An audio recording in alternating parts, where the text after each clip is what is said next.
Hoy me enorgullece anunciar que hemos tomado medidas decisivas contra el cártel de Sinaloa, una de las organizaciones criminales y de tráfico de drogas más violentas del mundo.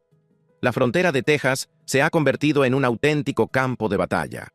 En una impresionante operación, la Marina de los Estados Unidos lanzó un ataque de precisión que destrozó un imperio del cártel valorado en $10,000 millones. 21 traficantes muertos, 15 capturados y convoyes reducidos a cenizas. Pero lo que descubrieron bajo el caos ha conmocionado a ambos gobiernos. Analicémoslo. La declaración de guerra. Cuando el presidente Donald Trump entró en el despacho Oval el 20 de enero de 2025, no perdió ni un segundo. A las pocas horas de su toma de posesión, firmó lo que se convertiría en una de las órdenes ejecutivas más trascendentales de la historia moderna de Estados Unidos, la Orden Ejecutiva 1400-157. No se trataba de un simple papel más que pasaba por la maquinaria burocrática de Washington. Era una declaración de guerra contra un enemigo que llevaba décadas envenenando las comunidades estadounidenses, amasando miles de millones de dólares y operando con casi total impunidad al otro lado de nuestra frontera sur. Así que ahora están designadas como organizaciones terroristas extranjeras. Durante años, los políticos habían hablado de ello. Los gobernadores estatales lo habían exigido. Los agentes del orden lo habían solicitado. Pero nadie había tenido el valor de dar el paso, hasta ahora. La Orden Ejecutiva 1400-157 designó formalmente a los cárteles de la droga mexicanos y latinoamericanos como organizaciones terroristas extranjeras y terroristas globales especialmente designados. No se trataba de un teatro político simbólico. Se trataba del marco legal que desbloquearía toda la fuerza del ejército de Estados Unidos para llevar a cabo una campaña sin precedentes contra las redes criminales transnacionales. Piense por un momento en lo que esto significa realmente. Cuando se designa a una organización como entidad terrorista, no se le está simplemente poniendo una etiqueta. Se están cambiando fundamentalmente las reglas de combate. Se está autorizando el uso de la fuerza militar en virtud de las facultades del Título 10. Se está permitiendo la congelación de activos a través de la Oficina de Control de Activos Extranjeros. Se convierte en un delito federal, castigado con hasta 20 años de prisión en virtud del artículo 18 USC, parágrafo 2339b, que cualquiera preste apoyo material a estas organizaciones. Los bancos ya no pueden procesar sus transacciones, las empresas ya no pueden trabajar con ellas.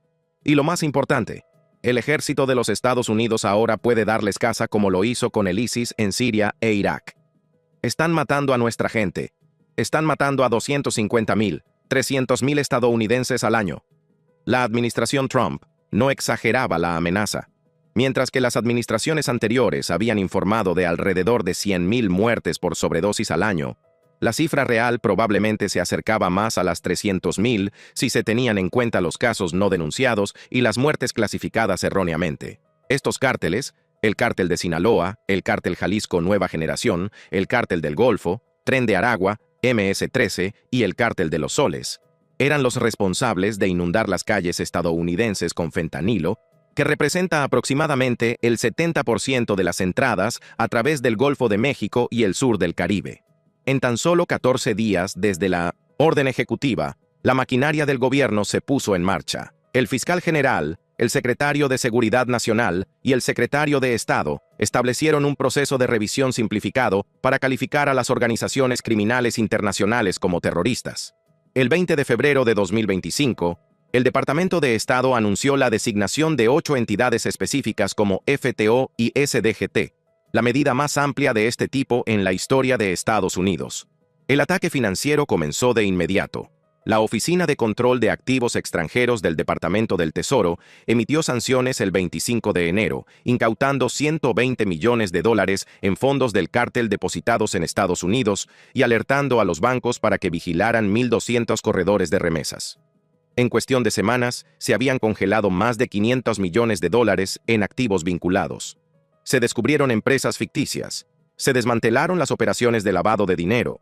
Las redes financieras que habían permitido a estos cárteles operar con impunidad durante décadas se vieron repentinamente atacadas desde todos los frentes. Así que una de las cosas que señalaste fuera de cámara es que su orden ejecutiva que designa a los cárteles de la droga como organizaciones terroristas es significativa. Al designar a estos cárteles como organizaciones terroristas, ahora el ejército, nuestras fuerzas armadas, pueden utilizarse contra ellos en lugar de limitarse a utilizar la patrulla fronteriza. Pero la administración Trump no se conformó con la presión financiera. Querían sangre. Querían perturbar sus operaciones. Querían enviar un mensaje que resonara en todos los refugios de los cárteles, desde Culiacán hasta Caracas. Estados Unidos iba a por ellos y no tendrían dónde esconderse. La escalada no se detuvo con las designaciones y las sanciones. El 1 de octubre de 2025, la administración Trump tomó la medida sin precedentes de declarar un conflicto armado no internacional formal con los cárteles designados. No se trataba solo de jerga legal. Se invocaba el artículo 3 común de los Convenios de Ginebra, que posicionaba a los miembros de los cárteles como combatientes ilegales, sujetos a detención indefinida o ataques selectivos. ¿Qué desencadenó esta declaración? Una serie de incidentes violentos en septiembre de 2025 que ya no podían ignorarse. Un barco del Tren de Aragua embistió a un buque de la Guardia Costera de los Estados Unidos en el Caribe, matando a 2 oficiales. Los drones de los cárteles lanzaban bombas sobre posiciones militares mexicanas utilizando tácticas que recordaban a la guerra de Ucrania. La violencia iba en aumento y los cárteles se volvían cada día más atrevidos. Creo que la guerra con drones se vio por primera vez en México. Se vieron drones lanzando bombas y cosas por el estilo en México antes del conflicto ucraniano. El presidente Trump dejó muy claro lo que estaba en juego. El 2 de octubre de 2025, afirmó públicamente la política, declarando: «Estamos en guerra con estos narcoterroristas y los atacaremos donde quiera que se escondan». No se trataba de retórica. Era una promesa respaldada por toda la capacidad cinética de las Fuerzas Armadas de los Estados Unidos. El marco legal ya estaba completo. Se firmaron las órdenes ejecutivas. Se impusieron las sanciones. Se declaró el estado de conflicto armado. Solo quedaba desatar los perros de la guerra. Y eso es exactamente lo que sucedió a continuación. Destructores, buques de asalto anfibio, submarinos, aviones de combate, drones y miles de marines estaban a punto de descender sobre el Golfo de México y el Mar Caribe en la mayor operación militar antinarcóticos desde la guerra contra las drogas de la década de 1980. Los cárteles se habían enriquecido y acomodado, operando imperios multimillonarios, mientras las familias estadounidenses enterraban a sus hijos. Habían corrompido gobiernos, comprado políticos y creado ejércitos equipados con armas de grado militar. Creían que eran intocables. Creían que Estados Unidos nunca tendría el valor de ir tras ellos con fuerza militar real. Se equivocaban. Lo que siguió fueron meses de bloqueos navales, ataques de precisión, redadas de operaciones especiales y una presión implacable que acabaría con las rutas marítimas de contrabando y conmocionaría a todas las juntas directivas de los cárteles de América Latina. El USS Gravely se preparaba para zarpar. El grupo anfibio de Iwo Jima estaba embarcando a los marines. Los drones MQ-9 Reaper se armaban con misiles Hellfire. Y el mensaje estaba a punto de ser transmitido en el único idioma que estos criminales realmente entendían: el abrumador e imparable poderío militar estadounidense. La guerra contra los cárteles no estaba por llegar. Ya estaba aquí. Y estaba a punto de volverse muy sangrienta. El martillo naval. El 15 de marzo de 2025, ocurrió algo extraordinario en las aguas de la costa del Golfo de Texas. Algo que no se había visto en décadas. El USS Gravely, un destructor lanzamisiles guiados de la clase Arleigh Burke de 900 toneladas, zarpó de la estación naval de armas de Yorktown, Virginia, y puso rumbo al área de responsabilidad del Comando Norte de los Estados Unidos. No se trataba de una patrulla rutinaria, no era un ejercicio de entrenamiento, era el primer paso de lo que se convertiría en la mayor operación naval contra los cárteles de la droga en la historia de Estados Unidos.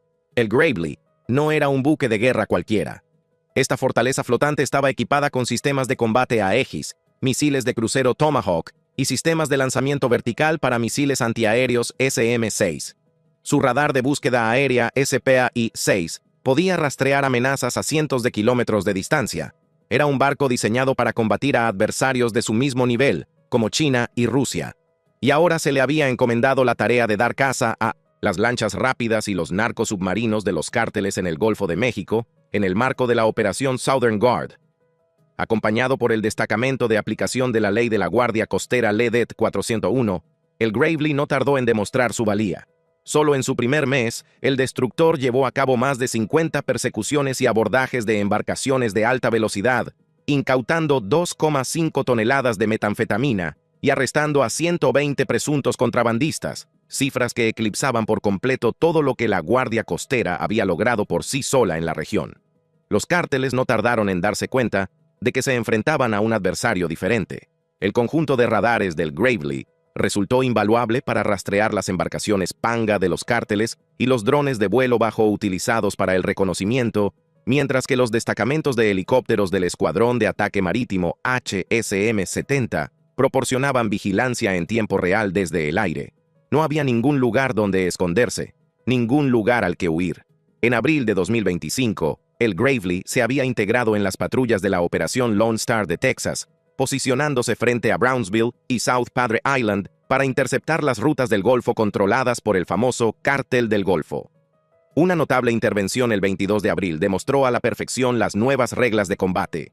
El destructor dirigió a los guardacostas para que embistieran y abordaran una lancha rápida de 40 pies que transportaba 500 kilos de precursores de fentanilo, lo que dio lugar a 3 detenciones sin que se disparara un solo tiro. El despliegue original de 3 meses del Gravely se prolongó 2 veces debido al aumento de las amenazas, y finalmente regresó a Norfolk el 9 de junio de 2025. Cuando zarpó hacia casa, el destructor había recorrido 15.000 millas náuticas y contribuido a una reducción del 80% de los encuentros marítimos en el sector de Texas. El secretario de Defensa, Pete Hegseth, elogió el despliegue como «diplomacia de las cañoneras 2.0», un cambio doctrinal que reutilizó los destructores de alta gama, normalmente reservados para conflictos entre pares, para operaciones asimétricas de lucha contra el narcotráfico. Pero el Gravely solo fue el acto inicial. El verdadero espectáculo estaba a punto de comenzar en el Caribe. El 18 de agosto de 2025, el grupo anfibio Iwo Jima partió de Norfolk, Virginia, para lo que se convertiría en el eje central de la ofensiva estadounidense contra los cárteles. No se trataba de un solo barco, sino de un grupo de combate completo, compuesto por el buque de asalto anfibio de clase Wasp, USS Iwo Jima, los buques de transporte anfibio de clase San Antonio, USS San Antonio y USS Fort Lauderdale, y elementos embarcados de la 22ª Unidad Expedicionaria de Marines, con un total de 4.500 marineros y marines. El USS Iwo Jima es por sí solo un gigante de 4.500 toneladas con una cubierta para el lanzamiento de Minondisintosior, lanchas de desembarco y una cubierta de vuelo con capacidad para hasta 30 aviones. Esta fortaleza flotante sirvió como centro de mando de la Fuerza Operativa Conjunta del Caribe, al mando del general de división de la Infantería de Marina, David A. Berger, que llegó a Trinidad y Tobago a finales de agosto para establecer una zona de operaciones avanzada. Las capacidades del grupo anfibio quedaron plenamente demostradas durante la operación Tidal Hammer el 5 de septiembre de 2025. Los aerodeslizadores LCIS de la Unidad de Embarcaciones de Asalto 4 transportaron a los marines a tierra para simular la toma de islas, reflejando posibles operaciones en las islas controladas por los cárteles frente a la costa de Venezuela. Los ejercicios de fuego real integraron aviones AV-8B Harrier II del Escuadrón de Ataque de Infantería de Marina, UMA-223, que atacaron objetivos simulados con municiones guiadas de precisión. Los helicópteros de ataque AH-1Z Viper y los helicópteros utilitarios UH-1U o Venom realizaron reconocimientos armados sobre 350.000 millas cuadradas de océano. En septiembre, el ARG Iwo Jima había interrumpido el transporte de unas 200 toneladas de cocaína al año que transitaban por aguas venezolanas, colaborando con las marinas dominicana y trinitense en abordajes conjuntos. Un momento crucial se produjo el 12 de septiembre, cuando los marines de la 22 Tameu llevaron a cabo un asalto en helicóptero a la isla de Fronton, en Texas.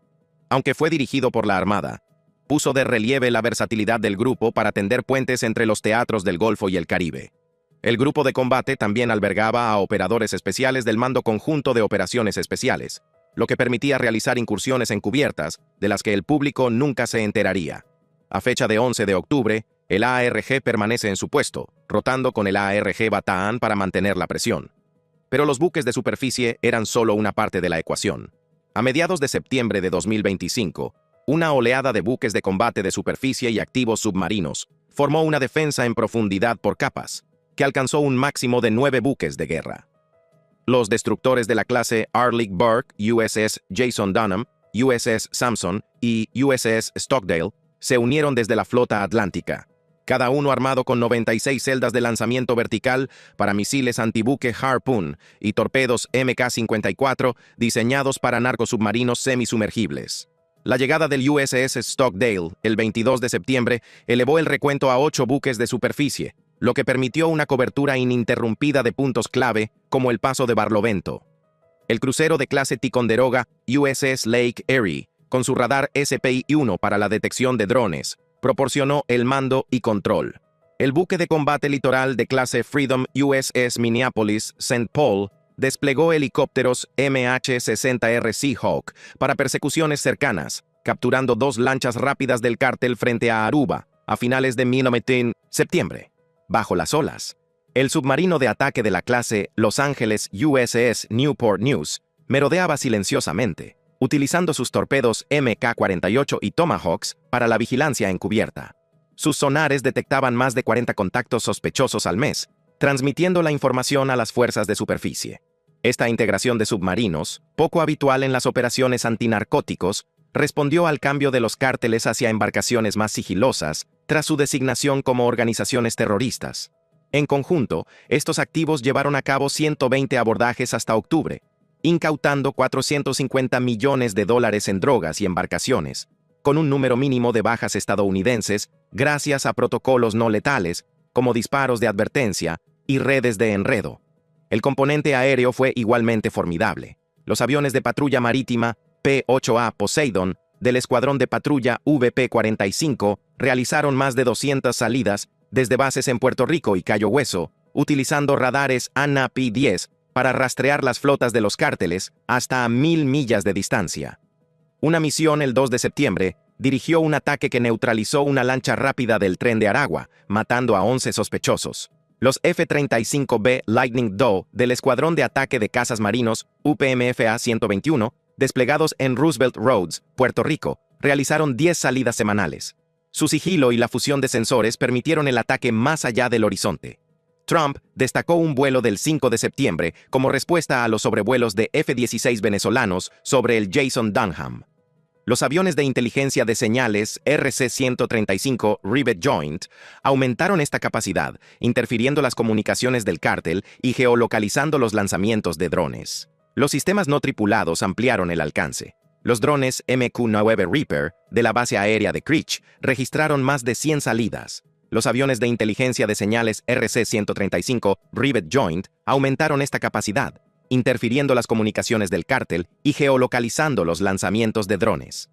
Los sistemas no tripulados ampliaron el alcance. Los drones MQ-9 Reaper de la base aérea de Creech registraron 1500 horas de vuelo, armados con misiles Hellfire para ataques precisos contra embarcaciones. Los RQ-4 Global Hawks proporcionaron vigilancia de área amplia. En tierra, más de 10.000 soldados reforzaron el control de la frontera en el marco de la Operación Lone Star, una iniciativa del gobernador de Texas, Greg Abbott, que ahora cuenta con refuerzos federales. El Departamento Militar de Texas desplegó 5.000 efectivos de la Guardia Nacional, incluidos 500 en El Paso en septiembre de 2025, para instalar alambradas y realizar patrullas fluviales. Así que el jueves 9 de enero, la patrulla fronteriza de Estados Unidos, los agentes del sector de El Paso y los investigadores de seguridad nacional descubrieron un túnel transfronterizo construido por el hombre que iba desde El Paso, Texas, hasta Juárez, México. La Fuerza Operativa Conjunta de la Frontera Sur añadió 8.500 efectivos en servicio activo, centrándose en los desalojos de la isla Frontón. Los marines detuvieron a 20 contrabandistas en una redada realizada en marzo. Estas fuerzas, equipadas con rifles M4 y municiones no letales, apoyaron a la patrulla fronteriza en 4.600 detenciones mensuales, lo que supone un fuerte descenso con respecto a los máximos alcanzados en 2024. Los costos de despliegue fueron astronómicos, superando los $1.200 millones solo en combustible, mantenimiento y logística. Los críticos de la Oficina de Responsabilidad Gubernamental argumentaron que esto desviaba recursos de las prioridades centradas en China. Pero los resultados fueron innegables. Una caída del 60% en los cruces marítimos detectados a mediados de octubre.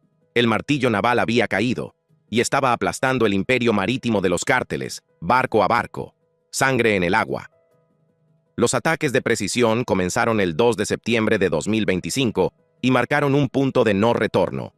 Durante décadas, Estados Unidos había jugado a la defensiva contra los cárteles, interceptando envíos, arrestando a mulas de bajo nivel, observando impotente cómo las drogas seguían fluyendo y los cadáveres se acumulaban. Pero el 2 de septiembre lo cambió todo. Ese fue el día en que Estados Unidos pasó a la ofensiva. Un dron MQ-9 Reaper, armado con un misil Hellfire, localizó un objetivo a 200 millas de la costa de Venezuela. El objetivo era un barco, operado por Tren de Aragua, la banda carcelaria venezolana, convertida en red transnacional de tráfico. Los servicios de inteligencia habían confirmado que el barco transportaba importantes cantidades de cocaína y estaba tripulado por traficantes armados. Las cámaras del dron mostraron lanzagranadas a bordo del barco, lo que justificaba el uso de fuerza letal en virtud del recién declarado estatus de conflicto armado no internacional. El misil Hellfire surcó el cielo caribeño y impactó con precisión quirúrgica. 11 presuntos traficantes murieron en el acto. El barco, junto con su carga, se hundió en el fondo del mar. No habría arrestos, no habría juicios, no habría penas de prisión que inevitablemente serían acortadas por jueces corruptos o por la intimidación de los cárteles. Solo una justicia rápida y definitiva impartida desde arriba. La respuesta del presidente Trump en las redes sociales fue característicamente contundente. Hay más de dónde vino eso. Y no estaba fanfarroneando. Los ataques posteriores del 19 de septiembre mataron a otros 6 presuntos traficantes. En octubre se habían llevado a cabo 4 ataques verificados contra embarcaciones, 2 con misiles Hellfire lanzados desde aviones MQ-9 Reaper y 2 con misiles guiados desde aviones F-35B, que hundieron o inutilizaron las embarcaciones del Tren de Aragua y del Cartel de los Soles y mataron a 21 presuntos traficantes. Estos ataques destruyeron aproximadamente 1.500 kilos de cocaína en tránsito, con un valor de $45 millones al por mayor. Los resultados operativos fueron asombrosos. La operación conjunta dominicana-estadounidense del 15 de septiembre frente a Punta Cana destaca por su especial importancia. Un avión P-8A Poseidon detectó una embarcación sospechosa, lo que llevó a las fuerzas navales dominicanas a interceptarla. El resultado: la incautación de 1.000 kilogramos de cocaína pura de un narcosubmarino semisumergible, la mayor incautación en el Caribe desde 2018. El análisis forense del embalaje lo vinculó directamente con el régimen de Maduro. En el Golfo, las operaciones Gravely permitieron incautar 8,2 toneladas de narcóticos mezclados hasta octubre, incluida la carga de 500 kilos de precursores de fentanilo del 22 de abril, que paralizó una red de laboratorios de Matamoros. Las operaciones terrestres de la Operación Lone Star desalojaron a más de 50 resistentes de la isla de Frontón en marzo, incautando $2 millones en efectivo y alijos de armas. Para el 11 de octubre de 2025, los esfuerzos conjuntos de las Fuerzas Armadas y las Fuerzas del Orden habían dado como resultado más de $1.800 millones en drogas y activos incautados, la neutralización de 150 objetivos de alto valor mediante arrestos o ataques y una precipitada reducción del 92% en los encuentros en la frontera suroeste en comparación con los picos del año fiscal 2024. Las cifras cuentan una historia increíble. El informe de situación de la CBP del 10 de octubre de 2025 documenta una caída de 56.000 detenciones en julio de 2024 a solo 4.600 en septiembre de 2025, lo que supone una reducción del 92%. En el sector de Del Río, los encuentros se redujeron un 95% interanual, con solo 800 detecciones en el tercer trimestre de 2025, frente a las 18.000 del tercer trimestre de 2024. El contrabando marítimo experimentó descensos aún más pronunciados. Las estadísticas de la Guardia Costera de los Estados Unidos muestran una caída del 78% en las detecciones de lanchas rápidas en el Golfo de México, de 320 en 2024 a 70 hasta octubre de 2025. El posicionamiento del ARG Iwo Jima en el Caribe interrumpió entre 350 y 500 toneladas de posibles tránsitos anuales de cocaína desde Venezuela, lo que equivale al 20% de las entradas en Estados Unidos. Los beneficios para la salud pública fueron igualmente espectaculares.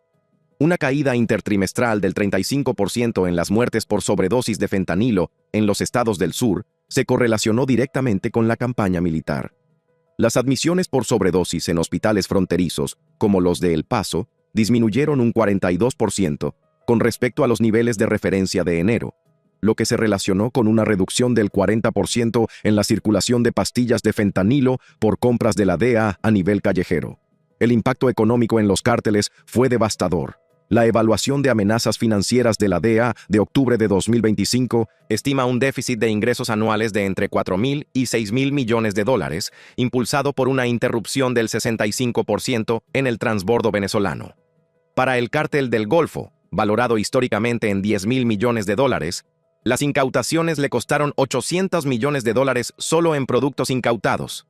El Cártel de Sinaloa absorbió un golpe del 35% en su cuota de mercado en Estados Unidos, con un aumento de los precios en la calle del 40% a $50 por pastilla en Dallas, una clara señal de escasez.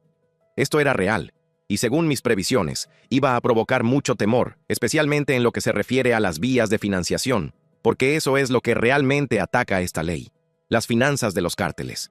Y eso es mucho peor que poner precio a la cabeza de sus familiares o detener el flujo de drogas. Pero la campaña no estuvo exenta de controversia. El incidente del 2 de octubre, cerca de las aguas colombianas, causó la muerte de 4 personas, en lo que se convirtió en un controvertido ataque contra lo que Bogotá afirmó que era un buque pesquero. Esto desencadenó la denuncia de Colombia ante la ONU, alegando violaciones del artículo 110 de la CNUDM sobre abordajes ilegales. La respuesta de Venezuela fue, como era de esperar, hostil. Nicolás Maduro movilizó a 4 millones de milicianos para el 10 de octubre, incluidas unidades entrenadas por el IRGC, y solicitó una sesión de emergencia del Consejo de Seguridad de la ONU. Las relaciones diplomáticas entre Estados Unidos y Venezuela se rompieron el 3 de octubre, con Qatar intentando mediar. Las organizaciones de derechos humanos dieron la voz de alarma. Amnistía Internacional documentó 3 heridos civiles venezolanos por metralla perdida de drones en septiembre, lo que avivó las protestas Stop Narco War en Caracas, que atrajeron a 50.000 manifestantes. El informe del 7 de octubre de Human Rights Watch condenó los 21 asesinatos como ejecuciones sumarias, argumentando que el estatus de NIAC erosiona el debido proceso. A nivel nacional, la respuesta se polarizó según líneas predecibles. El senador Ted Cruz la elogió como la política fronteriza más eficaz en décadas, mientras que los senadores demócratas, liderados por Tim Kaine, forzaron una votación sobre la resolución de poderes bélicos el 8 de octubre con el objetivo de bloquear nuevos ataques. La votación fracasó por 52 votos contra 48, siguiendo las líneas partidistas. Señor presidente, el pueblo estadounidense le otorgó un mandato abrumador en su victoria en este ciclo electoral y exigió seguridad y protección para nuestros ciudadanos. Y su administración, con su liderazgo, nos ha proporcionado los recursos que necesitamos. Detendremos a todos y cada uno de ellos, independientemente del puesto que ocupen, ya sea privado o público, sin importar cuál sea su objetivo o su ambición, será aplastado por la Constitución porque el pueblo estadounidense merece ley y orden. Los cárteles no aceptaron estas pérdidas sin más. Se adaptaron. La construcción de túneles se disparó un 50% a lo largo de la frontera entre Arizona y Sonora, con 8 complejos de varios kilómetros descubiertos desde mayo. El uso de drones para exploración y lanzamientos aumentó un 70%, con 150 incidentes en Texas en el tercer trimestre. Así que ahora se ve a los miembros de los cárteles con estos drones futuristas y armas antidrones en el campo. Sí, los he visto. Parecen armas espaciales, pero en manos de un miembro del cártel que lleva sandalias, lo que me hace pensar, ¿qué carajos les pasa a estas personas? Pero incluso estas adaptaciones dejaron al descubierto vulnerabilidades. Los sensores sísmicos mejorados de la patrulla fronteriza lograron una tasa de detección de túneles del 85% frente al 40% anterior a la campaña. Los inhibidores SPI-1 del USS Lake Erie derribaban el 60% de los drones de los cárteles en pleno vuelo.